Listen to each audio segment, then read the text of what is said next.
Hello, everybody, and welcome back to Master Quest. We have returned from our 100-year slumber. The 100, exactly. You know, like... Yeah, we grew like 7 years on our way over the time, too. It was crazy. You know, like... It feels like it. It really does feel like 7 years has passed since the last episode. 7 days, actually, but yeah, it feels like a lot.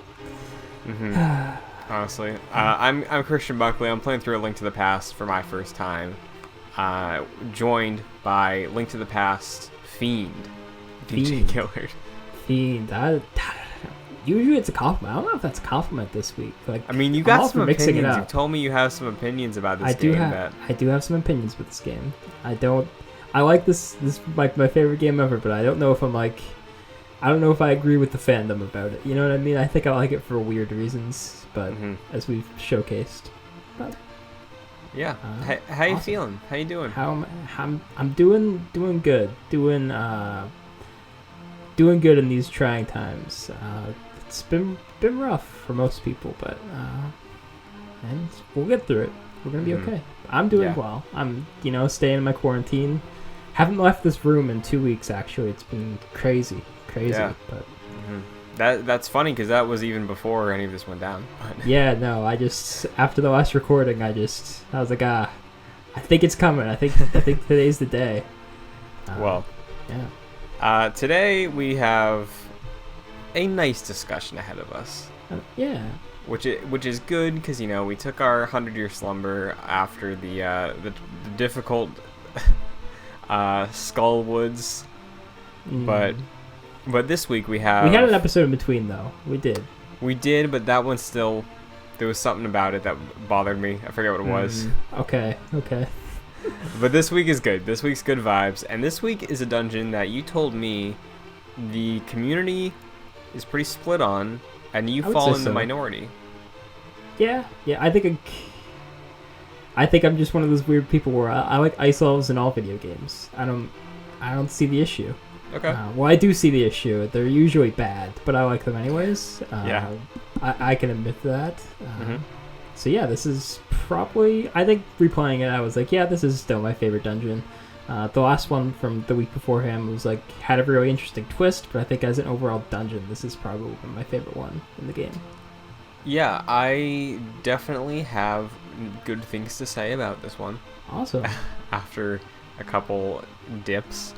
But I will say, on my way to the dungeon, because the way you get past the wall is you have to use the magic mirror to get on the inner wall of this dungeon in the middle of the Dark World version of Lake Hylia.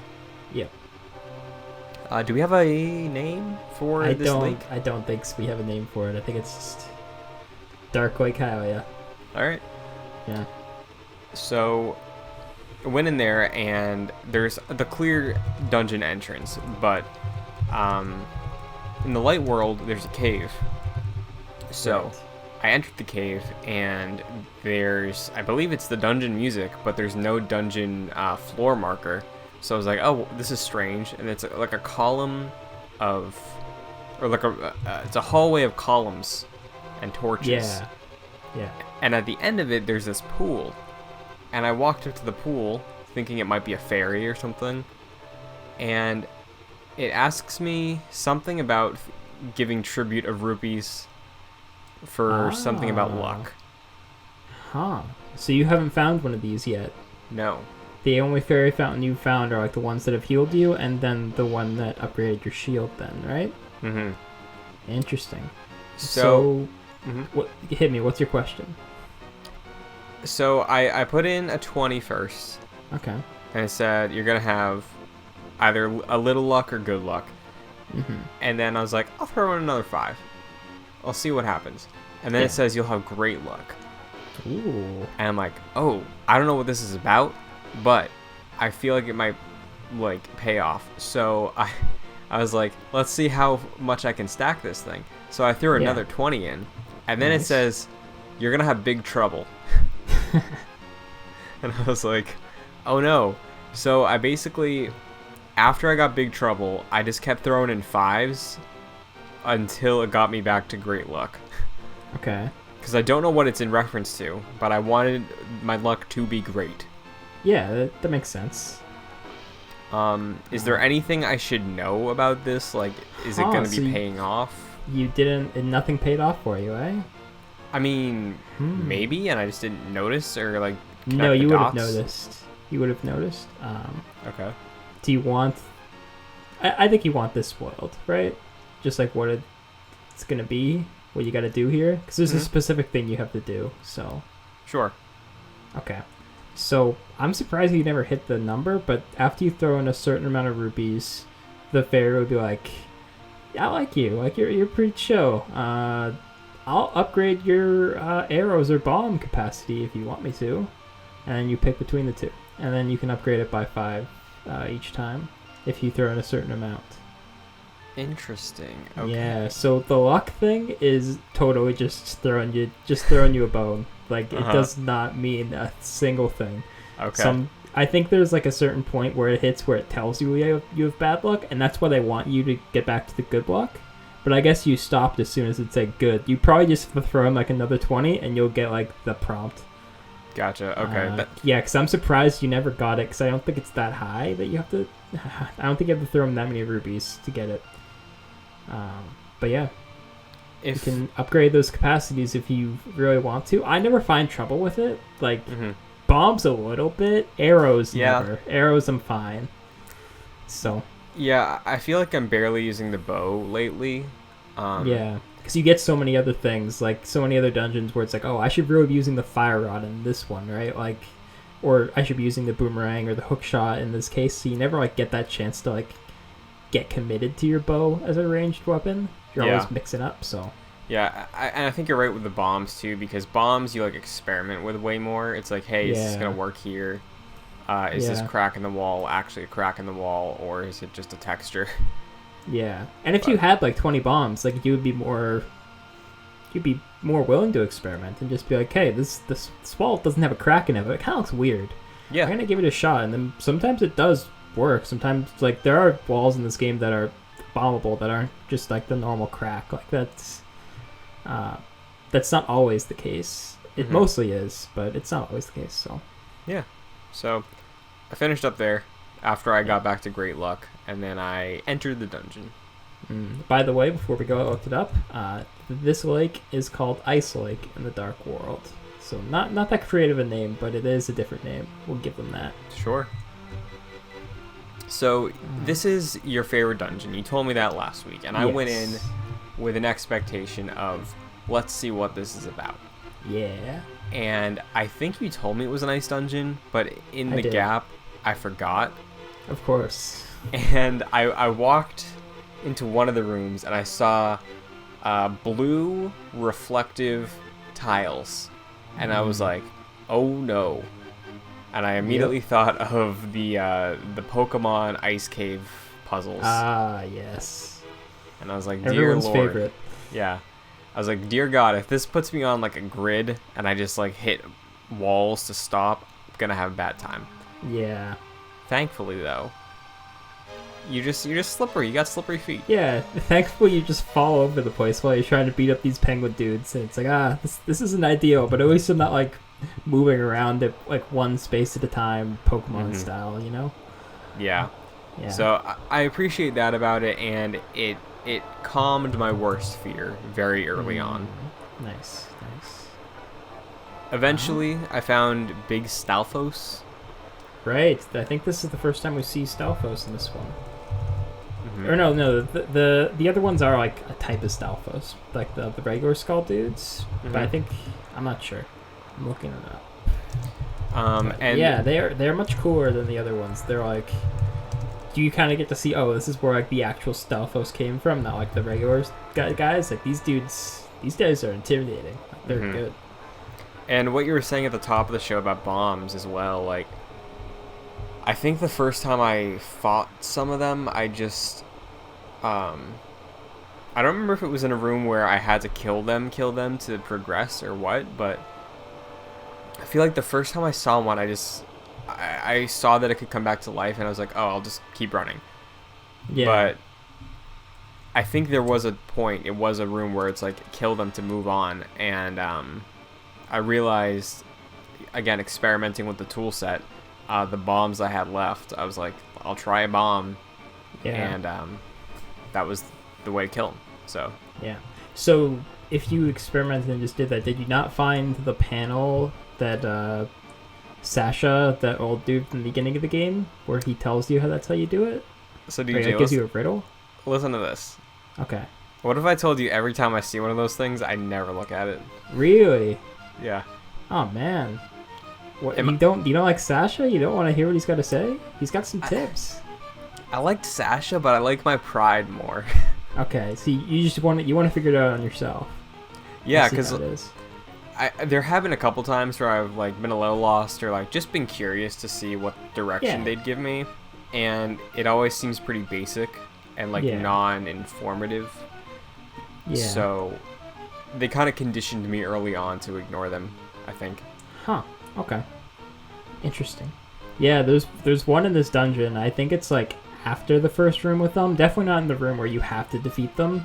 I think it's at like the next room where it's like it has it, and he says like it's some sort of riddle. Like it's not even direct enough. It's like, you know, those big skull dudes, explosions, something like, it's something real weird, and it's like that does, you can kind of figure that out, but yeah. Yeah.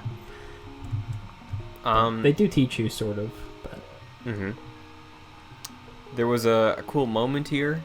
Okay. Because you mentioned there's these penguin enemies that are unique to this dungeon. Yes, I'm going to look up their names now, but go on. Green penguins with like the emperor penguin little eyelash feathers.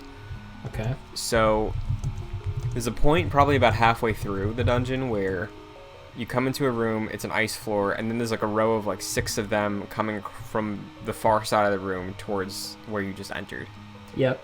And I maneuvered it in a way that I put a bomb down, and I think I used some like iframes from that first penguin that hit me to like get through the wall, and then the bomb killed all of them. That's good stuff. Yeah. So that is some high quality stuff. It wasn't like super impressive or anything as far as mechanics go, but like again, just the flexibility of the tool set coming in ways I didn't expect. Yeah. Did you notice that also the fire rod is very effective against them? So I only use the fire rod on those ice golem things.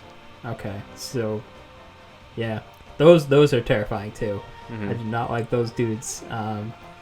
But yeah, the fire rod's also very effective against these guys, which is it's good to know. Especially in, you know, that room where there's a bunch of holes in the floor, and there's like they're all coming from all like 4 different angles, and there's like one pot in the middle where you have to lift it up, then hit the switch. That room is like, I hate that room so much. Without the fire rod, I couldn't imagine it. Yeah, I died there a few times. Yeah, these dudes are called pengators. Because they're a cross between an alligator and a penguin, apparently. I never got the alligator vibes, but when I think about it, like, I'm sure the green, I guess. They lunge with their mouths. Yeah. Like, sure. Yeah, that makes a lot of sense. Because I'm thinking of the when they slide on their bellies and they do the mouth, like the bite. Yeah. That's totally an alligator. That's cool. Yeah. Again, Nintendo, where are these? Where are these? I'm looking at their page right now. Only in A Link to the Past, Four Swords Adventures, the GameCube one that you needed friends to play, which is like, who has friends? Like, and A Link Between Worlds. Cadence of Hyrule. They're in Cadence of Good for them. Good. Shout out to, I can't remember the developer's name that made Cadence of Hyrule, but shout out to them. They brought these guys back. They know. Nice. They're the coolest dudes. I'd love to see them in 3D. Yeah, I'm on their page right now, and I saw their model in A Link Between Worlds, where it's like it's kind of 3D. Doesn't look good in that game, but I'd like to see them in like Breath of the Wild 2 or something. That'd be cool. Absolutely, just add them to the list of things. Yeah, we should be keeping a document at this point, just like all the things we've noticed in this game. Just like, where is this in the rest of the franchise, guys? We should. I'll do a supercut once we get through it all. Ooh, that'd be good. That'd be good. Just the wish list. Yeah. There is one thing I really don't like. Okay, hit me. So, you know, I'm having a fine time going through this dungeon so far, you know. I think it's tricky enough. I think the puzzles are good. I think there's enough of a pushback here but it's not too frustrating. Yep. And then I find the big key eventually, you know, like I make my way, I see where everything's connecting, I go through this labyrinth of the dungeon, and I end up getting to the big chest. Right.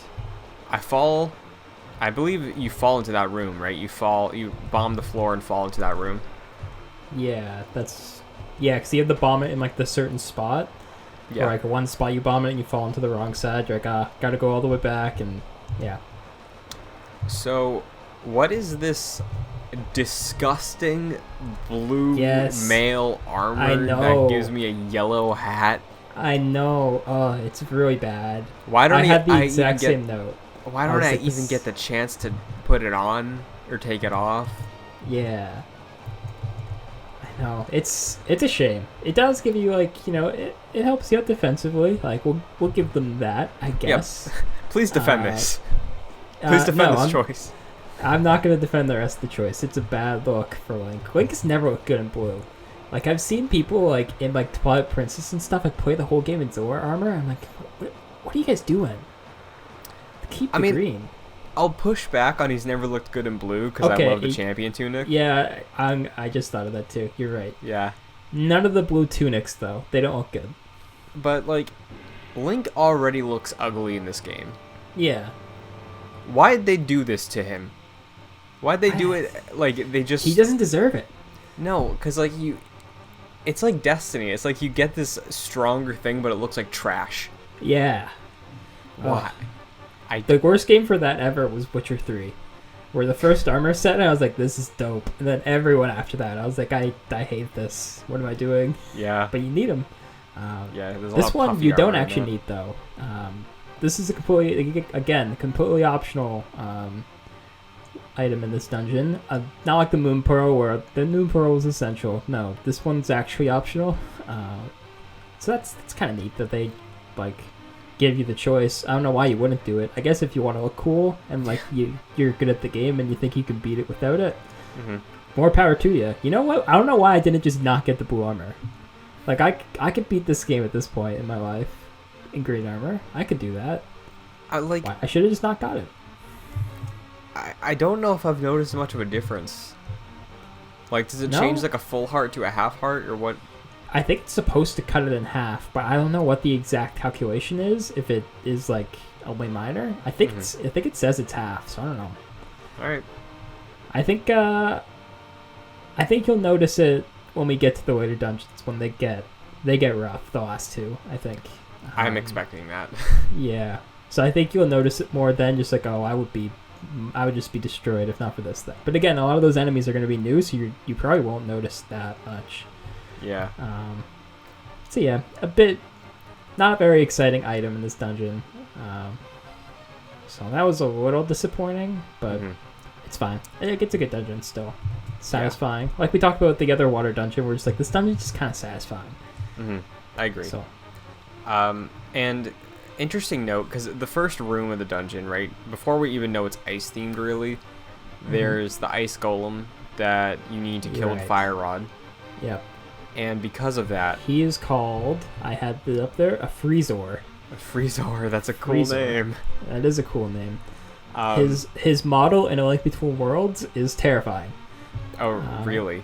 Yeah, I just pulled it up. I don't like that at all. But well, because of that, because he's the one who greets me into this dungeon, I was like, okay, odds are the boss is ice, so I'm not going to use my magic meter unless I see these things. Yeah, that makes sense. Reach the final boss, the final room before the boss, which I think getting to that point was a very satisfying journey. Really? Okay. Yeah. Tell me about your journey, because this is a puzzle. This is like the breaking point, I think, for a lot of people with this dungeon.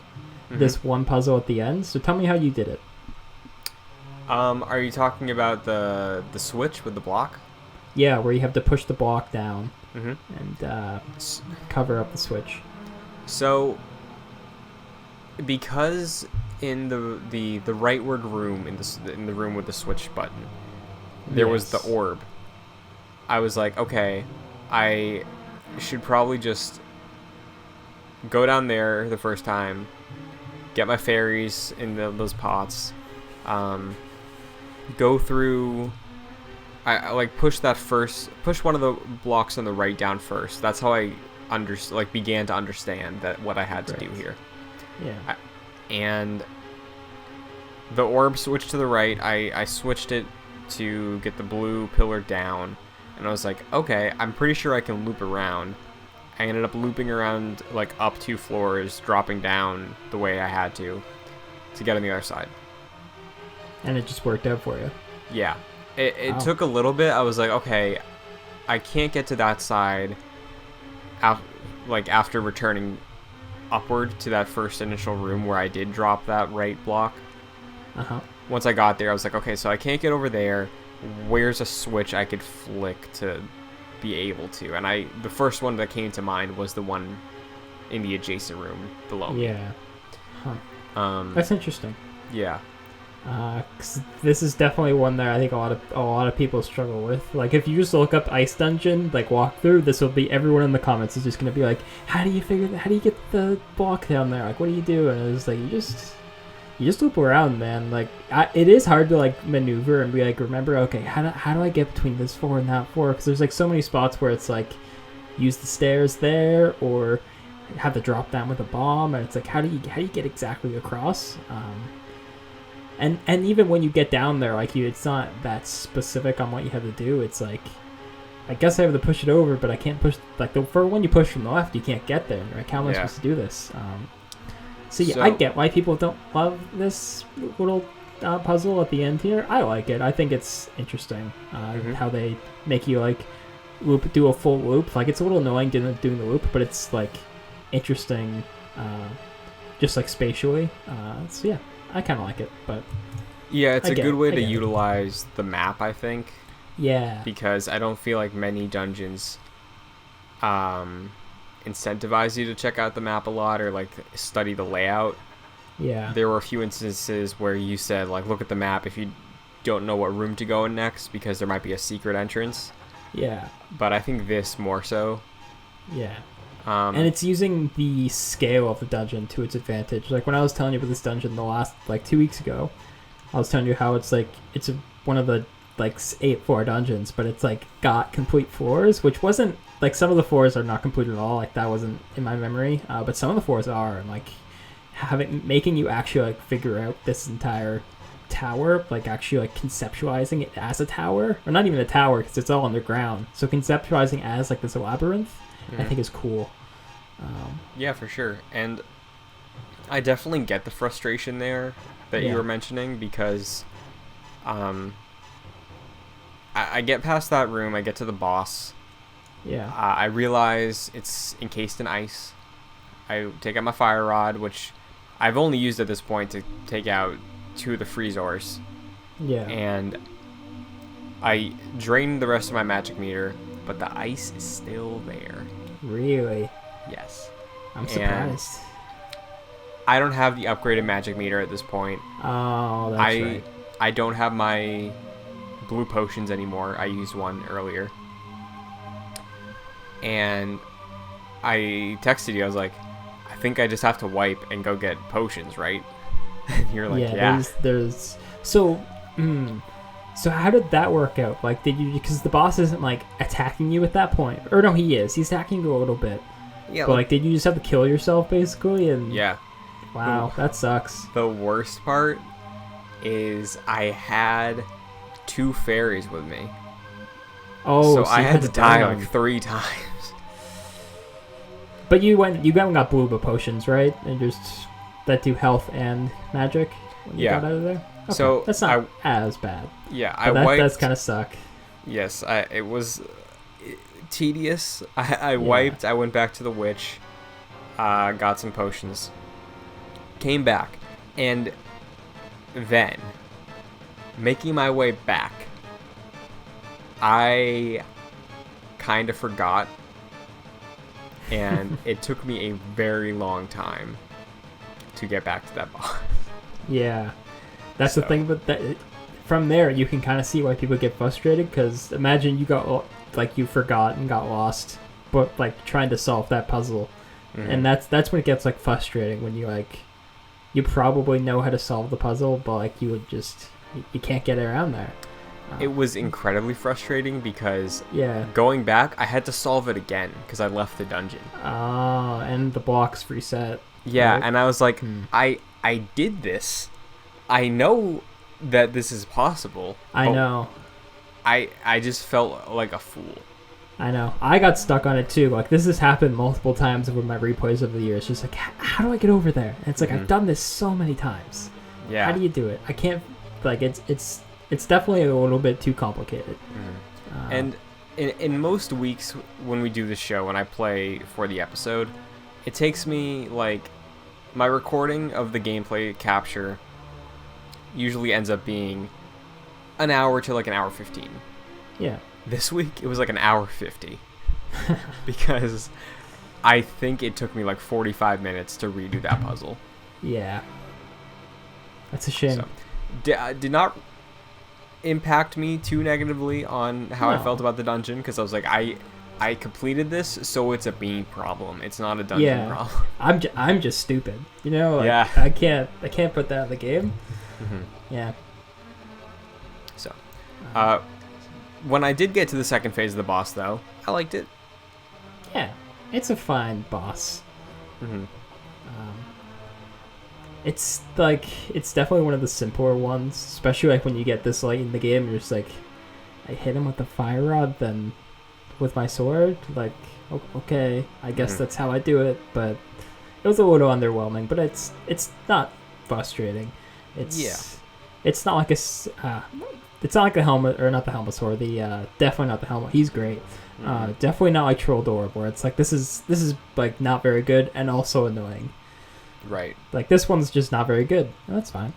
Yeah, it was fine. Like, realizing that it was going to be the fire rod to help me out, and then having that just be the first phase, I was like, okay, you worked well with the theme. Yeah. And then it was the puffball design that we've seen in dungeons prior. Yeah. Is there any connection between those things? I don't think so. I will pull up the boss page for this one, but I don't believe there's any connection. But yeah, I thought it was like a fine conclusion to this dungeon that I thought was very solid. Yeah. And really the only negative I have was getting lost the second time around, which again I'm not putting on the game. Yeah. So totally. Yeah. So I think this dungeon overall, I think one of the things I love about it, how it nails its aesthetic. Like the ice theme, like this game doesn't have a lot of themed dungeons. This is like a very explicitly themed dungeon, which that's one of the things I really appreciate about it as well. Yeah, mostly a satisfying dungeon. I have a note here about the lore dump after like where our scheduled lore dump, and it says, "Are the Hylians dying out?" And I don't remember the context for that because I played this 2 weeks ago, and I don't remember what the exact thing is. Do you have anything about this lore dump? I have notes. Okay. Hit me. Maybe it'll come back to me. Basically, the Hylian people had power as well in relation to the sages. Okay. That power diminished over time. They said the blood became thinner. That was their like... Ooh, that's probably where I got this. Okay, yeah. That was their way to phrase it, which I was like, that's interesting a harsh way choice. To go. Yeah. The maiden said that we need to unite the courage of the knights, which I'm assuming is just the bloodline that Link is surviving. Yeah. And the wisdom of the wise men, which are the maidens. Right. And she said these two worlds are linked. Defeat Ganon, and this world will disappear. So, question about that. Okay. When they say defeat Ganon and the Dark World will disappear, are they implying that, similar to perhaps another Zelda game that's closely tied to A Link to the Past, and maybe released on a Game Boy, the world will disappear in that sense, or do they mean the Dark World will no longer exist because it will return to be the Golden Land? Yeah. I mean, I won't spoil anything, but that's a strange way to word that, because they're definitely just referring to like the Dark World as it exists now will disappear. Mm-hmm. Like we can't get rid of the Sacred Realm. Like we need it for more games. Yeah. Like that's not a thing we could do here. So yeah, that's a strange way of wording that, but I don't think they were really thinking about the intense Zelda timeline in 1991, so I will give them the pass for this one. Yeah. If this was in Breath of the Wild, though, and they just like had that much disregard, I'd be like, what are you doing? Come on, respect me, please. Yeah. Yeah. So that was the finale of the dungeon. That was the end of it. Ice Palace. Yeah. So what did you do after your excursion? I've heard you had some excursions afterwards. So yeah. So let's see what you did. I wanted to explore a little bit because I feel like the past couple dungeons I didn't really have a chance to explore the world much. Yeah. I ended up going to the light world for a sec, and I ended up fast traveling to the desert, and over there, the fast travel point put me next to a dark world portal. Right. So I did that, and then I came out again in the dark world, and it was what I'm assuming is Misery Mire. Oh, okay. You made it there. Good for you. Yeah. You made it to Misery Mire. So, like, I didn't do anything there. I walked around a little bit, and I'm familiar with that name. I don't know why. I hope it's for good reasons. It's definitely been in other games. I will say that. I don't know which ones. I'm looking it up, but yeah. So yeah, you went in there. How'd that go? I just walked around a little bit. I found a cave, and someone was like, "Pay me, and I'll talk." And I was like, "Sure, whatever." And they said that like if you overcome the control of the wind the monsters have, the rain will stop or something like that. Yeah, something. So, looked around a little there, realized I was kind of walled off from all sides. Tried to see if I could warp to the light world in a special place I couldn't reach. Eventually realized I could get a piece of heart. I think that's one you told me about in the past. That was just by the vulture on the left side. Yep. So I did that. Again, stopped by the thief, the normal, strange, unassuming man. Yes. Still nothing. Still nothing? I just got a thought, though. Okay. I don't know why I thought this, but the next story of this adventure is about the magic powder. What if I threw magic powder in his face to make him sneeze or something? Like, maybe it'll work. I don't know. Give it a go. See what happens. Okay, so next week we'll return to him again. Yeah, we have to figure out what his deal is by the end of this show. At this point, like we gotta know. If I go through the rest of this game and he just sits there the whole time and just says nothing, is that gonna be like your canon ending? Just like no. Okay. I will give the game an extra point. An extra point? An extra 0.5. 0.5. Why is that exactly? Because I'll respect it because it makes the world feel more real. Sure. Because it's the fact that like he didn't want to be bothered. I mean, yeah. Respect it. You always see the memes, of people like pretending that people will get mad at Link for going in their house or like breaking pots. Yeah. This guy, he's doing his thing. He's hiding. He's hiding in plain sight. He's not going to talk to this kid. You can't hurt me if I just sit here and don't say a word to you. Exactly. You could, I guess you could throw a rock at him, but like he can't destroy my house. Yeah. So if he does nothing the rest of the game, I'll be impressed.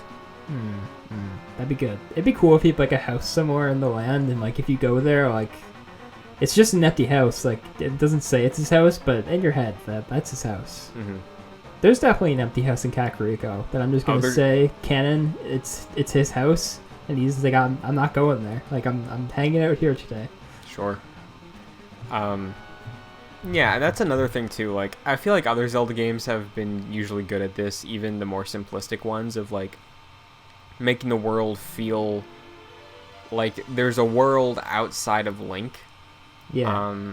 This game, well, I think has the potential to do that, because they could easily just have a couple NPCs that like don't really care for you, I guess, that aren't enemies.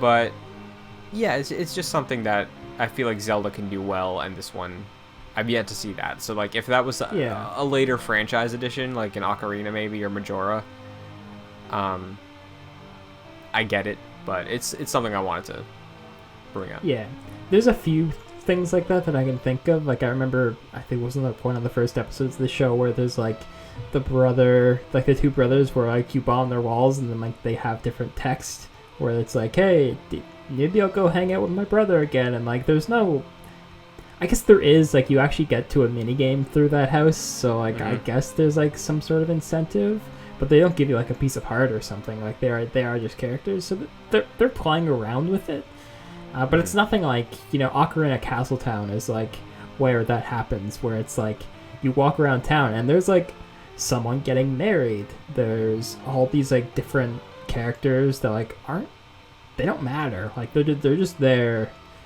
to create a world, and like that's, I love that in games, and like this game doesn't do that yet, but again, 1991, sure, yeah, so you can't bash it for it, but it would have been nice for sure. I eventually you told me last week about the or last episode about the sword upgrade from the two Brock and Sindri dudes.